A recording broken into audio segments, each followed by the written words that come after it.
சப்பா மா எதனா சாப்பிட ரெடி பண்ணி வச்சிருக்கியா? தோசையும் சட்னியும் இருக்குடா.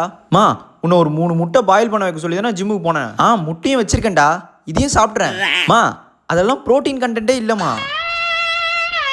டே உனக்கு கோழியெல்லாம் ஒழுங்காக கழுவு தெரியாது, மஞ்சத்தூள்லாம் போடணும் குடு. உனக்கு நான் சொல்கிற மாதிரி சமைக்க தெரியாது, கொஞ்ச நாள் நீ கம்முனு குடுடா, எனக்கு தான் கழுவு தெரியும். சரிந்தா கழுவு பா. ஒரு நாள் ஜிம்மு போயிட்டு நீ பண்ணுற அட்டுழியும் இருக்கே. மா அவ்வளோ ஆயிலெலாம் ஊற்றக்கூடாதுமா, கொஞ்சமாக தான்டா ஊற்றுறேன். போதும் போதும் விடு. எப்பா இவ்வளோ நாள் செஞ்சு கொடுத்தேன் எனக்கு தெரியாதா? ஏ தங்கம் இந்த காஃபி குடி. காஃபியா? மா பனானா ஷேக் குடிச்சிட்டு இருக்கமா நான். ஈவினிங்கில் இனிமேல் நான் பனானா ஷேக் தான் குடிக்கணும்.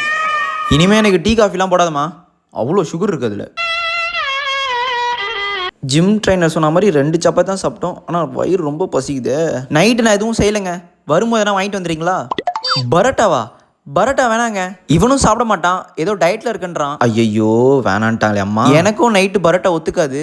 நீங்கள் ஒரு 4 இட்லி மட்டும் வாங்கிட்டு வந்துருங்க, நான் சட்னி அரைச்சிட்றேன். இப்போ போய் ஏதோ வெளியே வாங்கிட்டு வாங்கினா கேவலமாக அம்மா கேட்பாங்களே. பேசாமல் நம்மளே நான் வெளியே போய் சாப்பிட்டு வருவோம். மா நான் அம்சம் வெளியே போயிட்டு வரேன். இட்லி தனித்தனியாக தான் கட்டிருக்க. சரிப்பா வந்த பசிக்கு. அண்ணே 3 பரோட்டாண்ணே. டேய் அப்பா என்ன இங்கே பண்ணுறாரு? நீ என்னடா இங்கே பண்ணுற? அம்மா ஏதோ டயட்டில் இருக்கேன் அப்படி இப்படின்லாம் சொன்னாங்க. அது வந்துப்பா